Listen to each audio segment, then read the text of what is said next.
just check to see that we're getting the stream.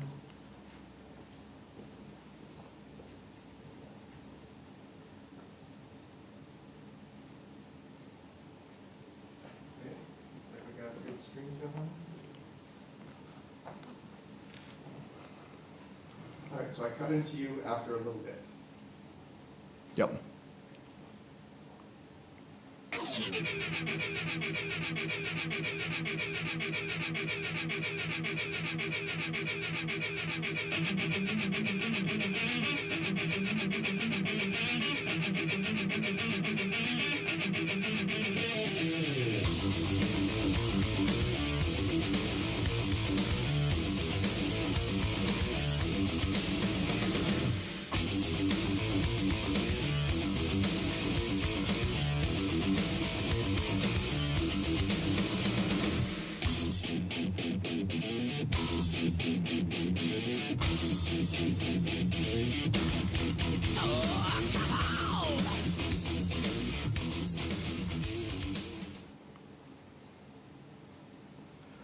Ladies and gentlemen, today I have the honor of speaking about one of the most iconic and influential rock bands in history, Queen. Known for their electrifying performances, genre-defying sound, and unforgettable anthems like Bohemian Rhapsody and We Will Rock You, Queen didn't just make music, they created a legacy. With the powerhouse vocals of Freddie Mercury, the guitar genius of Brian May, the steady rhythm of Roger Taylor, and the melodic bass line of John Deacon, Queen captured the hearts of millions and forever changed the landscape of rock music. Before they became legends, the members of Queen came from very different backgrounds, each bringing a unique story to the band. Freddie Mercury, born Farrokh Bulsara in 1946 in Zanzibar, grew up in India and later moved to England with his family. As a child, he showed a deep love for music and even studied piano at a British-style boarding school. Despite facing cultural challenges and identity struggles, Freddie's bold creativity was clear from a young age. Brian May, the band's brilliant guitarist, was born in 1947 in London. A gifted student, he built his own electric guitar with his father, which he still uses to this day. His early love for science and music ran parallel. Brian eventually earned a PhD in astrophysics, showing just how multi-talented he really is. Roger Taylor, Queen's energetic drummer, was born in 1949 in Norfolk, England. He initially studied dentistry before switching to biology, but music always had his heart. He started playing drums in local bands as a teenager, and his powerful voice and rhythm would later become key parts of Queen's sound. John Deacon, the quiet genius on bass, was born in 1951 in Leicester. From a young age, he was fascinated by electronics and built his own amps. He was also a very talented student and earned a degree in electronics, skills that proved useful when helping shape Queen's equipment and sound. Queen's road to success didn't happen overnight, but their breakthrough came quickly once they found their sound. After forming in 1970 and releasing their first album, Queen, in 1973, they started gaining attention for their unique blend of hard rock, theatrical flair, and complex harmonies. But it was their second album, Queen 2, in 1974 that really turned heads in the UK, thanks in part to the powerful single, 7 Seas of Rhye, which became their first top 10 hit. Their big leap came later that year with the release of Sheer Heart Attack, featuring the hit Killer Queen. The song shot up the charts and introduced Queen to a wider international audience, showing off Freddie Mercury's flamboyant vocals and Brian May's signature guitar work. From that point on, Queen wasn't just a promising band, they were on their way to becoming rock royalty. Queen's big break to superstardom in 1975 was when they took a creative risk and that would change their career forever. That risk was Bohemian Rhapsody, a 6-minute rock opera with no chorus, bizarre lyrics, and a mix of ballad, opera, and hard rock. At the time, no one believed a song like that could become a hit, especially since it broke all the traditional rules of a friendly radio station song. But Queen believed in it, and boy, were they right. Released in October 1975 as the lead single from A Night at the Opera, Bohemian Rhapsody stunned the music world. It topped the UK charts for 9 straight weeks, a record at the time, and went on to sell millions of copies.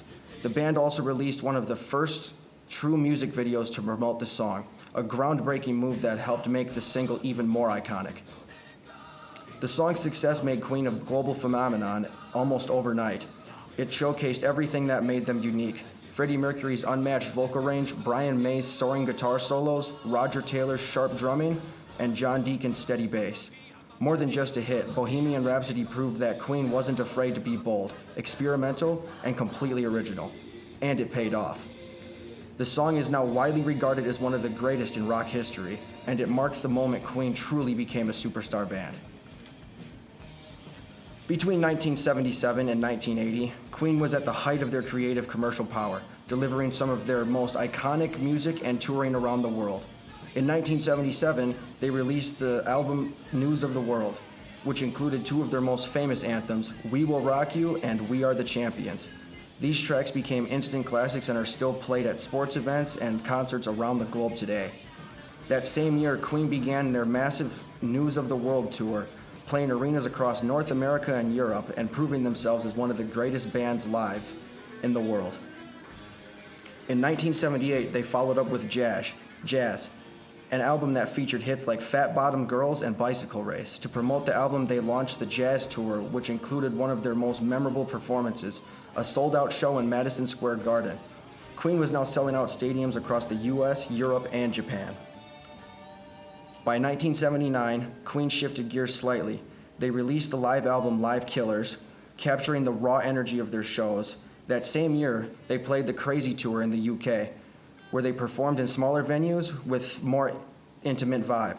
Also in 1979, Queen took part in the concerts for the People of Kampuchea, a charity event organized by Paul McCartney to raise money for Cambodian relief efforts. This performance showed Queen's global reach and their willingness to use their fame for good causes. From 1980 to 1984, Queen continued to evolve, taking bold creative risks, expanding their global fan base, and navigating the highs and lows of fame.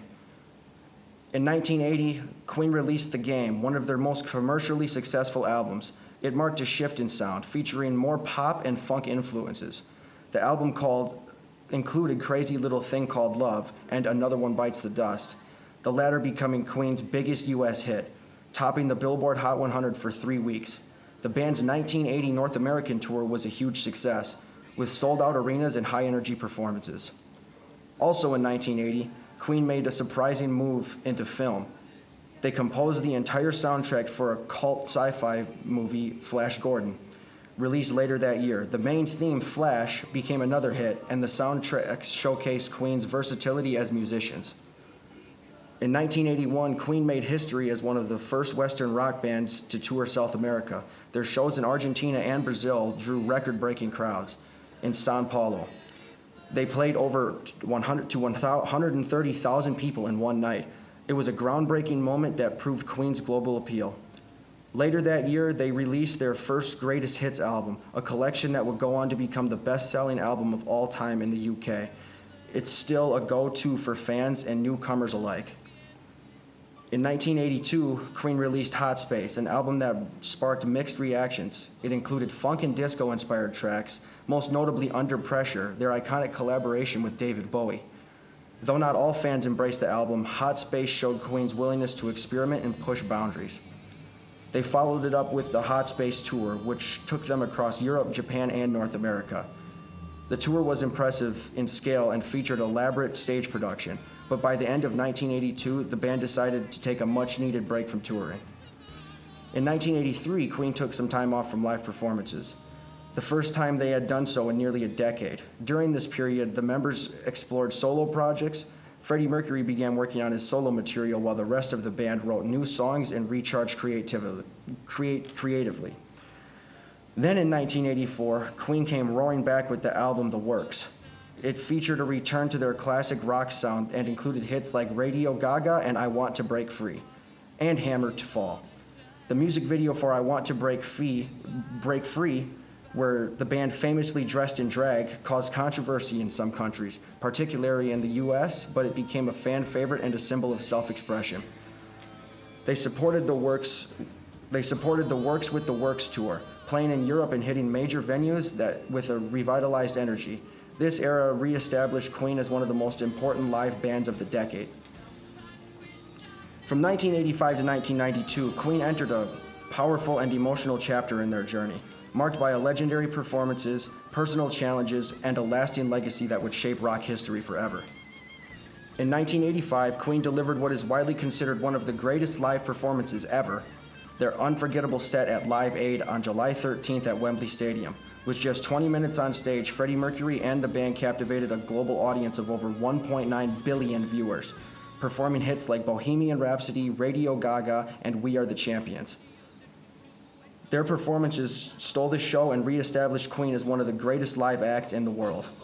Following that momentum, they released an album, A Kind of Magic, in 1986, which served as an unofficial soundtrack to the film Highlander. The album included hits like One Vision, A Kind of Magic, and Who Wants to Live Forever. That same year, they embarked on the Massive Magic Tour, their biggest and final tour with Freddie Mercury. It included Queen's iconic two-night stand at Wembley Stadium, where they performed to nearly 150,000 fans. The final concert of the tour, held in Kenilworth Park in August of 1986, was also Queen's last live performance with Freddie. After 1986, the band took a step back from touring, and in 1987, Freddie Mercury was diagnosed with HIV. Though he kept his illness private for several years despite his declining health, Queen continued to record and produce music. In 1989, they released the album The Miracle, featuring hits like I Want It All and The Invisible Man. The album's lyrics and themes reflected both the band's bond and Freddie's inner strength during his illness. And in 1991, Queen released their final studio album with Freddie, Innuendo. The title track, Innuendo, was a powerful, epic rock piece reminiscent of Bohemian Rhapsody, while The Show Must Go On became an emotional anthem of courage and perseverance. Freddie recorded vocals for that song just weeks before he became too ill to continue. His voice remained strong, even though his body was weakening. And on November 23, 1991, Freddie Mercury announced publicly that he did have AIDS. And then just 24 hours later, on November 24th, he passed away at the ripe age of 45. The world mourned the loss of a musical icon, and tributes poured in from artists, fans, and public figures around the globe. This period in Queen's history was filled with triumph and tragedy, but through it all, the band never lost their sense of purpose, their musical brilliance, or their deep connection they shared with their fans. Their music and Freddie's spirits truly lived on.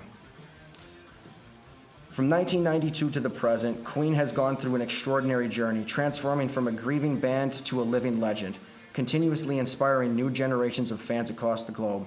In 1992, just months after Freddie Mercury's death, the band held a Freddie Mercury tribute concert at Wembley Stadium, drawing over 70,000 fans and broadcast to over 1 billion viewers worldwide. It was both a celebration of Freddie's life and a powerful fundraiser for AIDS awareness. The event featured huge stars like David Bowie, George Michael, Elton John, Metallica, and U2, and helped launch the Mercury Phoenix Trust, a charity created in Freddie's honor that still fights HIV globally today. After that, Queen took some time to heal. In 1995, they released Made in Heaven, their final studio album featuring Freddie's posthumous vocals. The songs recorded from leftover sessions and solo material were lovingly completed by Brian May, Roger Taylor, and John Deacon. Following the album, John Deacon officially retired from music and the public life in the late 90s, choosing not to continue without Freddie. Meanwhile, Brian May and Roger Taylor gradually returned to performing and kept Queen's legacy alive throughout collaborations and special appearances. From 2004 to 2009, they toured as Queen plus Paul Rodgers, the former frontman of Free and Bad Company.